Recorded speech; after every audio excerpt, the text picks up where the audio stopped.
다 같이 성경 봉독하시겠습니다. 오늘 우리에게 주신 하나님의 말씀은 사도행전 11장 1절부터 18절입니다.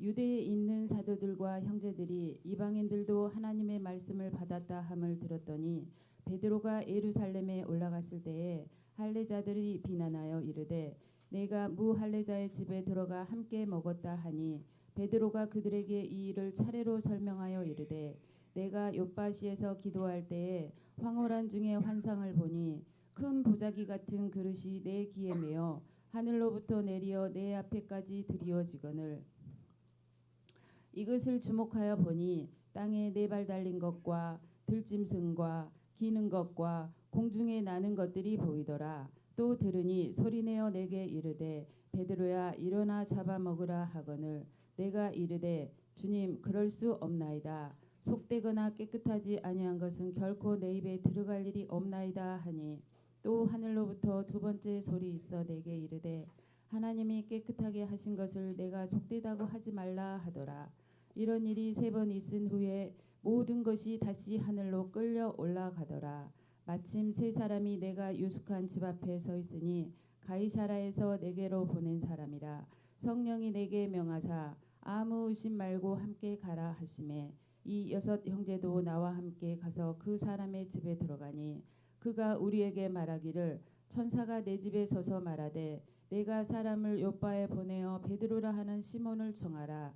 그가 너와 네 온 집이 구원받을 말씀을 내게 이르리라 함을 보았다 하거늘 내가 말을 시작할 때에 성령이 그들에게 임하시기를 처음 우리에게 하신 것과 같이 하는지라. 내가 주의 말씀에 요한은 물로 침례를 베풀었으나 너희는 성령으로 침례를 받으리라 하신 것이 생각났노라. 그런즉 하느님이 우리가 주 예수 그리스도를 믿을 때에 주신 것과 같은 선물을 그들에게도 주셨으니 내가 누구이기에 하나님을 능히 맡겠느냐 하더라. 그들이 이 말을 듣고 잠잠하여 하나님께 영광을 돌려 이르되 그러면 하나님께서 이방인에게도 생명 얻는 회개를 주셨도다 하니라. 아멘. 생각이 성령을 거스리지 않게 하소서라는 제목으로 담임 목사님께서 말씀 전하실 때 큰 은혜 받으시기 바랍니다.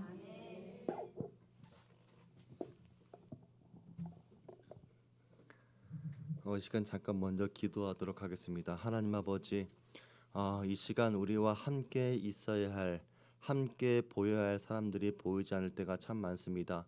아버지, 그러나 우리가 오고 싶어도 올 수 없는 병약한 우리 성도들이 있사오니 하나님 저들을 기억하여 주시고 저들에게 새 힘을 주시며 아픈 모든 부위가 깨끗하게 낫게 우리가 힘있게 달려나올 수 있도록 주님 저들을 고쳐주시고 회복시켜 주시옵소서. 그리하여 우리와 함께 구원의 즐거움과 감사를 찬양할 수 있는 귀한 예배가 우리 속힌 모든 성도들에게 찾아올 수 있도록 주님 역사해 주시옵소서. 예수님의 이름으로 기도드립니다. 아멘.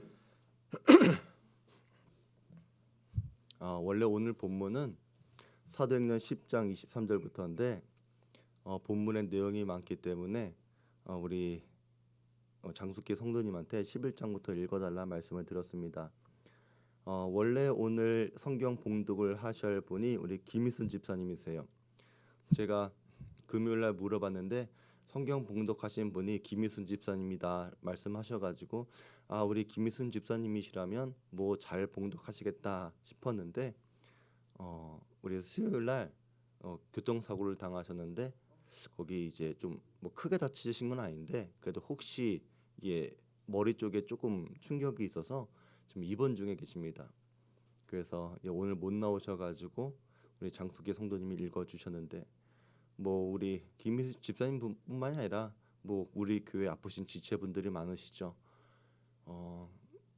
그런 분들을 위해서 여러분 생각하시고 기도해 주시고 같이 우리가 함께 예배 드릴 수 있도록 여러분 함께 마음을 모아 주시기 바랍니다. 우리는 지난 주일 하나님께서 어떻게 베드로의 생각을 바꾸어 주셨는지를 보았습니다. 하나님은 단지 베드로의 사역을 바꾸신 것이 아니라 그의 생각을 새롭게 바꾸어 주셨죠.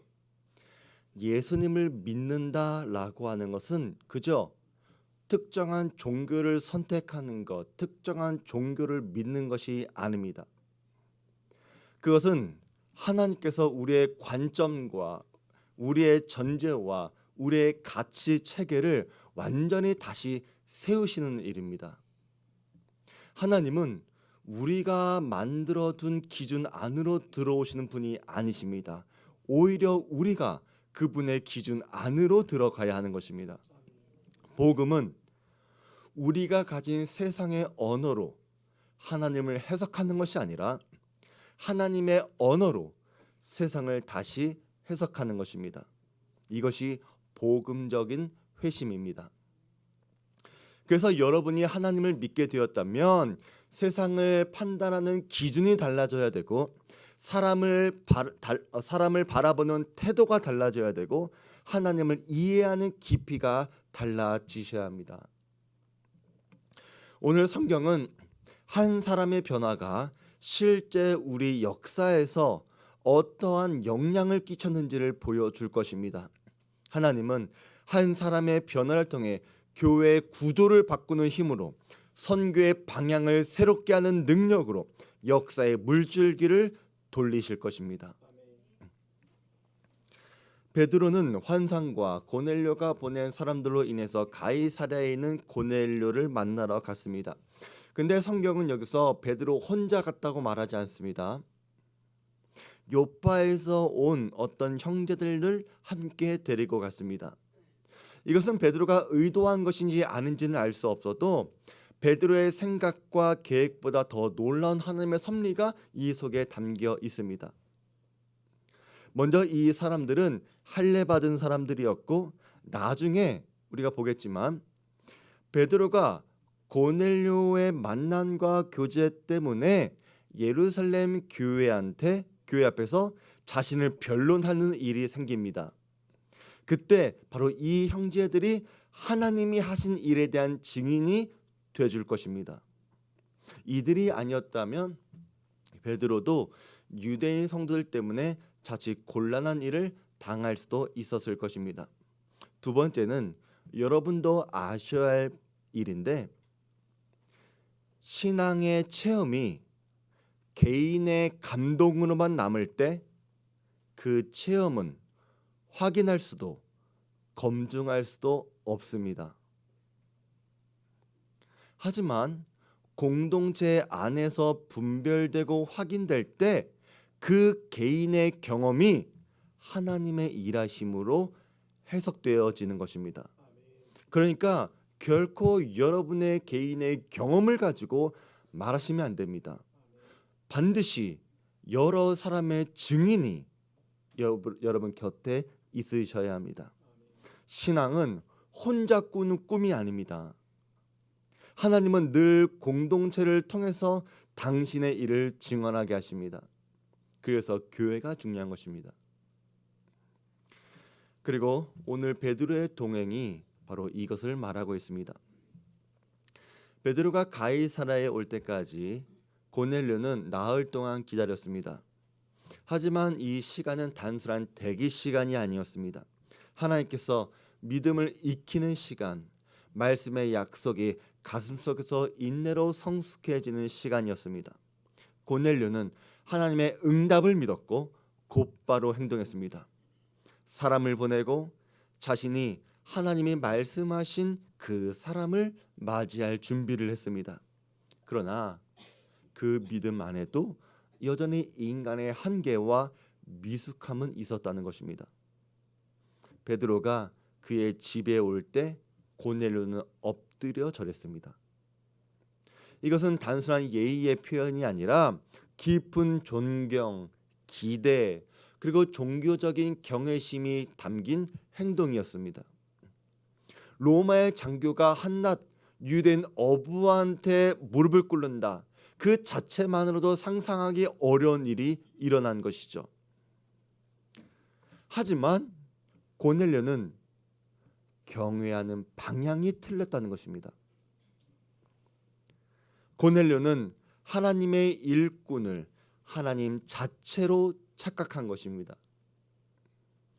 믿음이 아무리 진실하다고 하더라도 그 진실이 잘못된 방향으로 향할 때 그것은 경건한 열심이 아니라 왜곡된 신앙이 될 것입니다.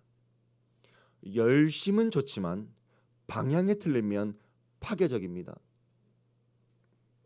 믿음의 열기가 아무리 뜨거워도 그 불이 하나님이 아니라 사람에게 향하면 그것은 우상이 되는 것입니다. 그래서 베드로가 즉시 반응합니다. 일어서라, 나도 사람이다. 이 한마디는 겸손을 넘어서 하나님께만 영광을 돌리는 베드로의 영적 분별의 선언입니다. 베드로는 하나님이 보내셨다고 하더라도 하나님이 받으셔야 할 영광을 자신이 대신 받을 생각이 전혀 없었습니다. 사명자는 도구이지 대상이 아닙니다. 하나님은 당신의 일을 사람을 통해 일하시지만 그 사람에게 하나님께서 받으실 영광을 대신 받게 하지 않으십니다. 오직 하나님만이 예배 받으셔야 하기 때문입니다. 오늘날도 이런 장면이 참 많이 반복되죠. 설교자에게, 지도자에게, 혹은 누군가의 신앙 경험에 대해 무릎을 꿇는 사람들이 있습니다. 감동을 사람에게 돌리고 은혜를 감정으로 바꿔버립니다. 그러나 여러분들이 그 자리에 있다면 반드시 일어서시기 바랍니다. 그 사람들도 사람이기 때문입니다. 하나님 그분만 높이시기 바랍니다. 예배의 방향을 바로 잡으시기 바랍니다. 감탄에서 멈추지 마시고 경배 자리로 나아가시기 바랍니다. 감정에서 머물지 마시고 하나님께 시선을 올려드리시길 바랍니다. 고넬료의 절은 신앙의 실수였습니다. 하지만 하나님은 그 실수를 통해 진리를 가르쳐 주고 계십니다. 그의 경건은 이제 단순한 열심에서 복음의 진리로 옮겨가고 있는 것입니다. 그렇게 베드로가 집 안에 들어서니까 그곳에는 고넬료뿐만 아니라 친척들, 가까운 친구들이 다 모여 있었습니다. 베드로가 예상했던 단순한 개인의 초청이 아니었던 것이죠. 하나님을 경외하는 영혼들이 그곳에 있었습니다. 그 순간 베드로는 자신의 달라진 신앙을 고백합니다. 유대인으로서 이방인과 교제하며 가까이 하는 것이 위법인 줄은 너희도 알거니와 하나님께서 내게 지시하사 아무도 속되다 하거나 깨끗하지 않다 하지 말라 하시기로 부름을 사행하지 아니하고 왔노라.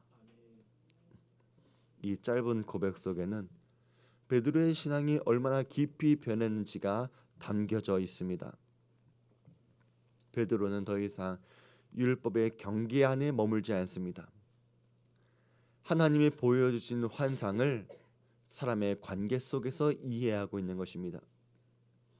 하나님이 깨끗하게 하신 사람을 사람이 더럽다 말할 수 없는 것, 그것이 베드로의 깨달음이었습니다. 베드로는 고넬료를 바라보면서 조용히 묻습니다. 묻노니 무슨 일로 나를 불렀느냐? 근데 이 질문은 사실 하나님께도 드리는 질문입니다. 하나님, 이 만남 속에서 무엇을 하시려 하십니까? 이런 신앙의 질문이었습니다. 그때 고넬료가 대답합니다. 이제 우리는 주께서 당신에게 명하신 모든 것을 듣고자 하여 다 하나님 앞에 있나이다. 이 고백은 아름다운 고백입니다. 이 자리는 단순한 초청의 자리가 아니라 하나님 앞에 선 예배의 자리였습니다. 고넬료는 사람의 말을 들으려고 한 것이 아니라 그 사람을 통해 말씀하신 하나님의 음성을 듣고자 하는 것입니다. 칼빈은 이런 상태를 코람데오, 하나님 앞에서라고 말을 했습니다. 칼빈은 우리가 하나님의 말씀을 들을 때마다 우리는 단지 인간의 음성을 듣는 것이 아니라 그 자리에서 하나님께서 친히 우리를 부르신다는 사실을 마음 깊이 새겨야 한다라고 말했습니다. 이것이 코람데오의 신앙입니다. 이 코람데오의 신앙은 예배당 안에서만 유지가 되는 태도가 아닙니다. 우리의 삶 전체를 하나님 앞에 두는 태도를 말하는 것입니다. 우리 성도들은 어떻습니까? 여러분이 오늘 이 시간 이 자리에서 말씀을 들을 때 하나님 앞에 서 있습니까? 아니면 그냥 사람 앞에 앉아 있습니까? 설교자의 언어를 분석하고 표현을 평가하고 그 내용에 동의하거나 비판하는 태도는 청중의 자세입니다. 그러나 하나님 앞에 선 사람의 자세는 다릅니다. 하나님 앞에 서 있는 사람들은 지금 하나님께서 나에게 말씀하고 있구나, 나를 부르고 있구나 라고 하는 마음으로 이 말씀을 들을 것입니다. 예배는 강의가 아닙니다. 예배는 하나님 앞에 서는 사건입니다. 하나님은 지금도 부족한 종을 통해 여러분에게 말씀하고 계십니다. 그래서 오늘 우리의 자리도 가이사라의 거실이 되어야 합니다. 설교자는 입술을 사용하지만 하나님은 심령에 말씀하십니다. 성도는 귀로 듣지만 하나님은 마음속에서 응답하십니다. 우리 사랑하는 성도 여러분, 예배는 사람이 설교하는 자리가 아니라 하나님이 영혼을 부르시는 자리라는 것을 다시 한번 깨닫게 되길 바랍니다. 오늘 우리는 하나님 앞에 서 있습니다. 이제 10장 34절부터 43절은 베드로의 설교입니다. 이것은 사도행전에 기록된 베드로의 마지막 설교이자 그 사역 전체를 요약한 설교이기도 합니다. 본문은 이렇게 시작합니다. 베드로가 입을 열어 말하되, 이 표현은 단지 말을 시작했다 이런 뜻이 아닙니다. 성경에서 입을 열다라고 하는 표현은 하나님의 진리를 담대히 선포할 때 사용되어지는 표현입니다. 지금 베드로는 성령님이 여신 입으로 복음의 새 시대를 선포하는 것입니다. 그가 입을 열며 한 첫 마디는 이랬습니다. 내가 참으로 하나님을 사람의 외모를 보지 아니하시고 각 나라 중 하나님을 경외하며 의를 행하는 사람은 다 받으시는 줄 깨달았도다. 아멘. 이 고백은 오늘 우리한테는 굉장히 익숙한 이야기지만 당시는 신앙의 지진 같은 선언이었습니다. 유대인의 경계 안에서 살아왔던 베드로한테 하나님은 외모를 보지 않으신다라고 하는 말은 단순히 인격, 외모 이 문제가 아니라 인종, 율법의 경계를 넘어서는 선언이었습니다. 하나님은 더 이상 민족, 출신을 가지고 사람을 차별하지 않으십니다. 그분은 열린 마음으로 하나님을 경외하는 자를 받으십니다. 우리는 태어난 배경, 출신 이런 것을 보는 것이 아니라 그분을 향한 마음의 방향을 봐야 합니다. 각 나라 중 하나님을 경외하며 의를 행하는 자는 다 받으신다라고 하는 이 말씀은 구원의 문이 유대인한테만 열려 있는 것이 아니라 모든 민족에게 열려 있다는 말입니다.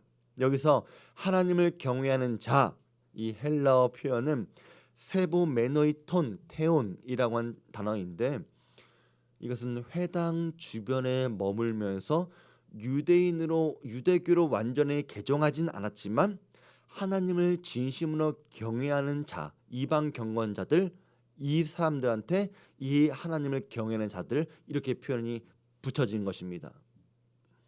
이 사람들은 할례받지 않았습니다. 그래서 여전히 유대 율법에 따르면 이방인들입니다.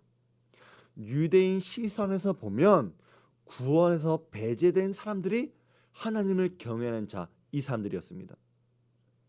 근데 이제 하나님은 예수 그리스도를 통해 은혜의 구원을 이들에게도 이방 민족에게도 하나님을 경외하는 모든 사람들에게 열어주신 것입니다. 복음의 문은 더 이상 민족의 경계 안에 머무르는 것이 아니었습니다. 하나님은 당신을 경외하는 모든 사람들을 초대해 주십니다. 이제 베드로는 곧장 복음의 중심을 선포합니다. 그의 설교를 보면 한마디로 예수 그리스도 중심적인 설교였습니다. 베드로는 신학을 논하지 않았습니다. 인문학을 말하지도 않았습니다. 그의 입술에는 오직 예수 그리스도만 있었습니다. 하나님이 예수 그리스도를 통하여 화평의 복음을 전하셨다. 하나님이 나사렛 예수에게 성령과 능력을 기름 부어 주셨다. 그분은 선을 행하시고 마귀에게 눌린 자들을 고쳐 주었다. 그러나 사람들이 그를 나무에 달아 죽였고 하나님께서 그를 사흘 만에 살리셨다. 이것이 복음입니다. 복음은 철학이 아닙니다. 복음은 사건입니다. 이것은 단순한 이야기의 요약이 아니라 하나님께서 세상 속에서 실제로 행하신 일입니다. 하나님은 예수 그리스도를 통해서 세상을 화평하게 하셨습니다. 그리고 그 예수를 죽은 자 가운데서 다시 살리심으로 죄와 죽음의 권세를 완전히 꺾어 주셨습니다. 그분은 죽음을 이기신 살아있는 복음이십니다. 부활하신 주님이 제자들에게도 나타나셨습니다. 그 제자들은 도망쳤던 사람이었지만 주님의 은혜 안에서 다시 증인이 되었습니다. 하나님은 그 제자들을 통해 세상에 말씀하시고 이제 그 복음이 가이사랴의 한 이방인의 집 안에까지 흘러 들어온 것입니다. 베드로가 설교를 이어가고 있을 때, 베드로가 아직 결론을 이르지 않았을 때 하나님이 먼저 일하십니다. 갑자기 성령님이 말씀을 듣는 모든 사람 위에 내려오셨습니다. 이것은 사람이 준비한 타이밍이 아니었습니다. 하나님의 완벽한 시간, 하나님의 주권적인 개입이 바로 이 시간에 일어난 것입니다. 우리들은 언제나 때를 계산하죠. 이때쯤 회심하겠지. 이때쯤 반응이 오겠지.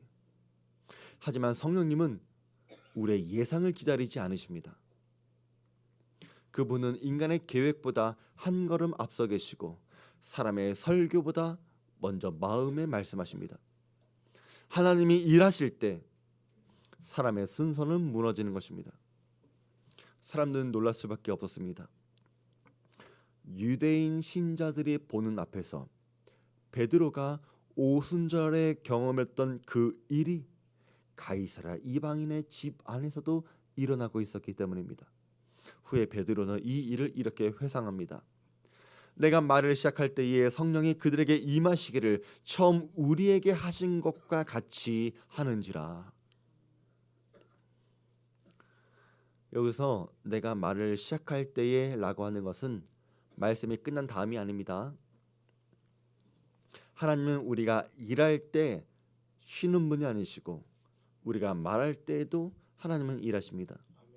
우리가 씨를 뿌릴 때 하나님은 마음밭을 일구시고 그래서 복음의 결과는 설교자의 능력이 아니라 하나님의 주권적인 섭리인 것을 믿습니다. 오늘도 하나님은 일하십니다. 말씀을 듣는 여러분 중에 오늘 설교 끝날 때 은혜 받는 것이 아니라 말하고 있는 중에도 여러분의 마음이 뜨거워지고 눈물이 차오르고 누군가는 오랜 벽이 무너지게 될 것입니다. 이것은 사람이 한 것이 아닙니다. 하나님이 여러분 안에서 일하시는 것입니다. 그래서 이 날을 우리는 이방인의 오순절이라고 부릅니다. 그들은 성령을 받았고 방언을 말했고 침례를 받았습니다. 그리고 며칠 동안 베드로에게 복음 듣기를 간청했습니다. 이날 하나님은 복음의 벽을 허무셨고 인종의 경계를 넘으셨습니다. 그리고 그날 교회는 세상 모든 집으로 들어가기 시작합니다. 그리고 이토록 놀랍고 감격스러운 사건이 이제 예루살렘 교회에도 전해지게 됩니다. 유대인은 사도들과 형제들이 이방인들도 하나님의 말씀을 받았다 함을 들었더니, 근데 이 소식이 모두에게 환영받지 못했습니다. 왜일까? 이 사람들의 생각은 여전히 환상을 보기 전에 베드로, 율법과 전통의 경계선 안에 머물러 있었기 때문에 그렇습니다. 베드로가 예루살렘으로 돌아갔을 때 그를 기다리고 있는 것은 찬양이 아니라 비난이었습니다. 그들은 할례자들, 율법과 전통에 누구보다 열심히 했던 유대인 신자들이었습니다. 이들에게 이방인과의 교제는 단순한 불편한 것이 아니라 신앙의 순결을 훼손하는 죄로 여겨졌습니다. 그래서 그들은 베드로를 향해 따졌습니다. 내가 무할례자의 집에 들어가 함께 먹었다.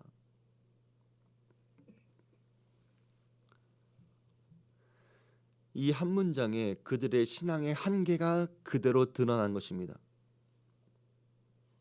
그들은 세상을 할례자, 그리고 무할례자, 우리, 그들로 나눴습니다.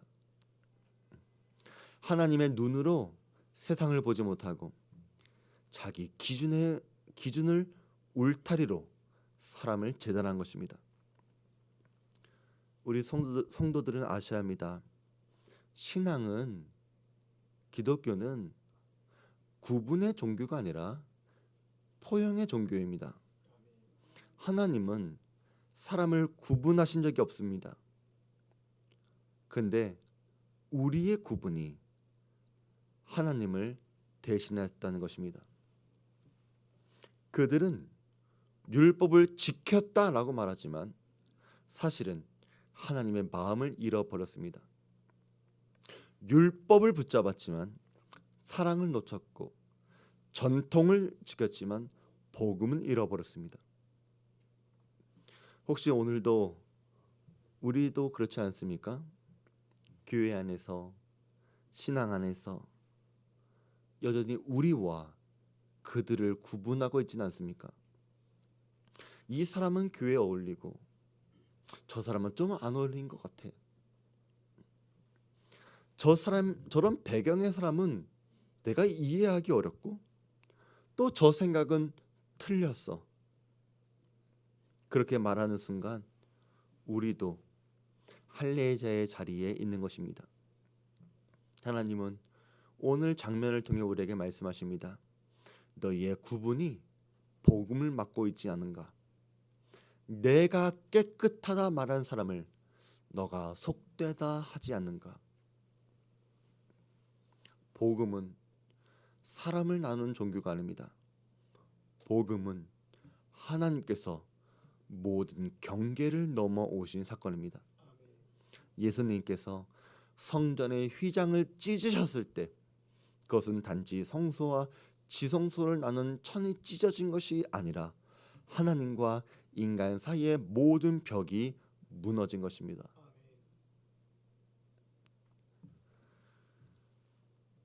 지난주 논문 때문에 대전을 다녀왔는데 교수님과 이야기하면서 개인적으로 충격으로 와 닿은 말씀이 있었습니다. 이런 것은 우리가 굉장히 자주 저지르는 실수인데, 시어머니 되시는 분이 우리 집안은 교회를 다녀야 된다라고 며느리에게 말한 거예요. 여러분, 이 말이 어떤 것 같아요? 우리도 자주 그렇게 이야기하죠? 그래요, 안 그래요? 뭐 아닌 척 그렇게 이야기하고 다 그렇게 이야기하지. 우리 집안은 교회 다니는 집안이다. 근데 이 말은 잘못된 말입니다. 틀린 말입니다. 신앙을 강요하는 것입니다. 왜 그런가 물었더니 우리 집안은 교회를 다녀야 된다라고 하는 말이 겉으로는 신앙의 전통을 지키려고 하는 말처럼 보이지만 왜 틀렸냐? 복음의 순서가 거꾸로 되었기 때문입니다. 복음은 먼저 하나님께서 우리를 사랑하셨다고 하는 소식에서부터 시작되는 것이죠. 그 사랑이 들려지고 믿음이 생길 때 교회에 다니는 삶은 자연적으로 일어나는 것입니다. 근데 복음이 전해지기도 전에, 복음을 말해주기도 전에 교회를 다녀야 된다라고 하는 요구, 이것은 신앙을 관습의 의무로 바꾸는 것이고 믿음이 아니라 순종의 여부로 사람을 구분하는 율법적인 구조라는 것입니다. 그래서 복음이 먼저 전해지기 전에 교회를 다녀야 된다.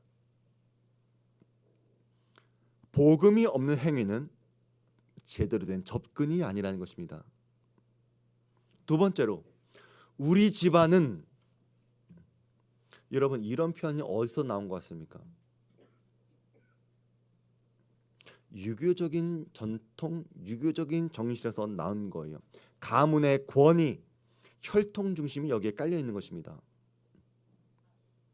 신앙은 개인의 양심적인 결단, 그리고 하나님 앞에서 나의 자유로운 응답이어야 되는데 집안의 전통, 조상의 명예를 지키는 행위에서 신앙이 이어지는 것은 아니라는 것이죠.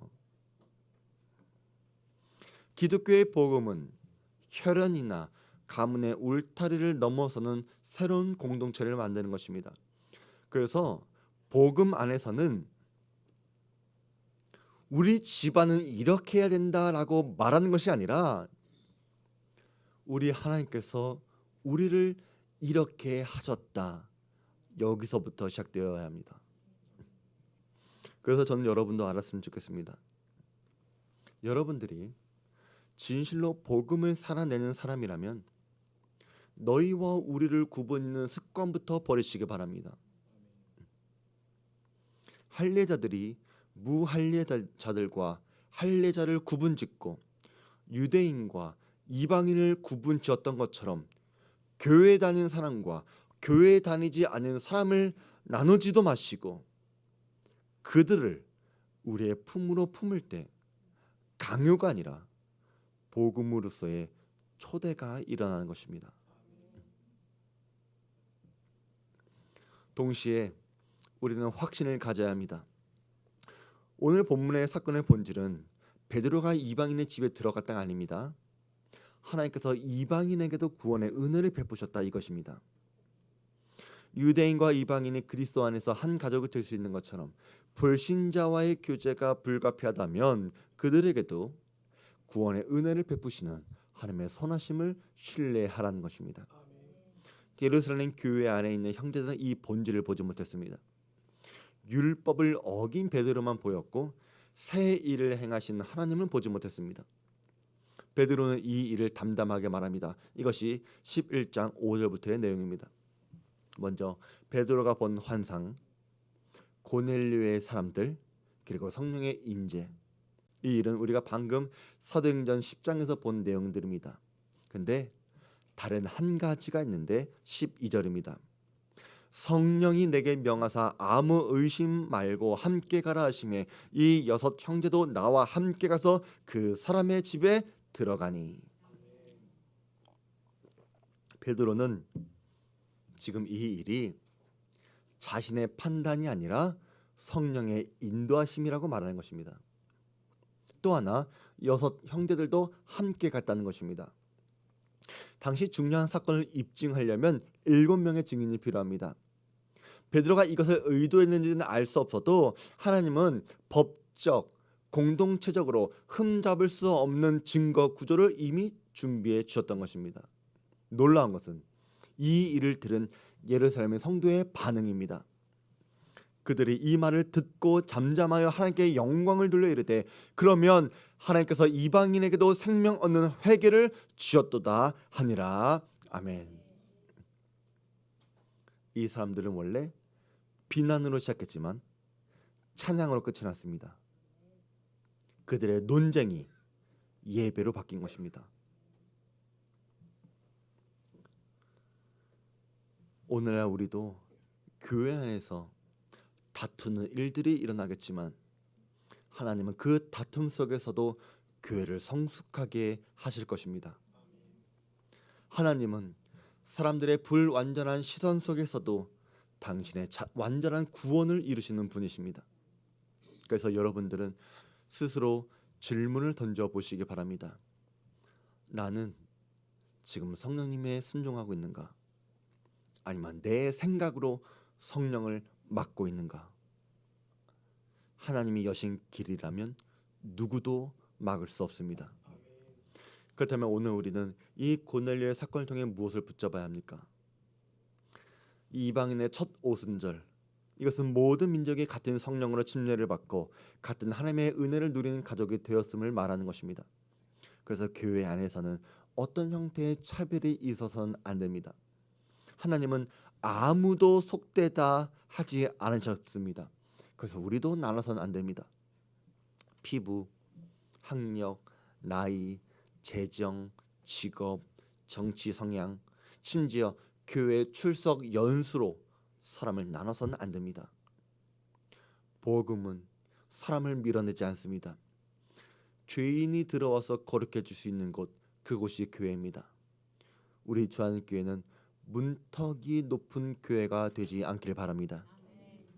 두 번째로 이 사건도 우리한테 생각의 회심을 요구합니다. 베드로에게 일어난 생각의 회심이 예루살렘 교회 성도들에게도 일어나야 됐던 것처럼 오늘 우리 모든 주안교회 성도들의 생각도 회심이 일어나길 바랍니다. 진실된 생각의 회심은 하나님을 바르게 이해합니다. 여러분의 생각, 여러분의 감정이 성령 하나님의 역사를 막지 않기를 바랍니다. 하나님의 일하심을 보면서 예배의 자리로 돌아오시기 바랍니다. 오늘 고넬료의 집과 예루살렘 교회에서 일어난 하나님의 일하심이 우리 주안교회와 우리 성도들의 가정과 일터에서도 일어나게 되기를 주의 이름으로 축원드립니다. 우리 말씀 기억하면서 우리 다 같이 찬양합니다.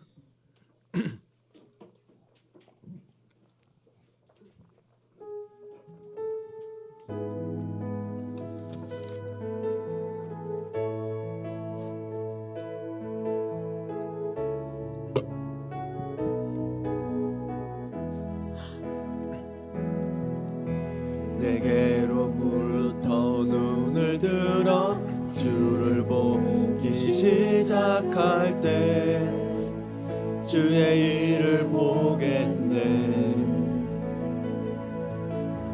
내 작은 마음 돌이키사 하늘에 꿈꾸게 하네. 주님을 볼 때 모든 시선을 주님께 드리고 살아계신 하나님을 느낄 때 내 삶은 주의 역사가 되고 하나님이 일하기 시작하네. 성령이 나를 변화시켜 모든 두려움 사라질 때 주의 일을 보겠네. 황폐한 땅 한가운데서 주님만 알게 되리. 주님을 볼 때 모든 시선을 주님께 드리고 살아계신 하나님을 느낄 때 세상은 주의 나라가 되고 하나님이 일하기 시작한 모든 시선을 주님께 드리고 살아계신 하나님을 느낄 때 살아계신 하나님을 느낄 때 내 삶은 주의 역사가 되고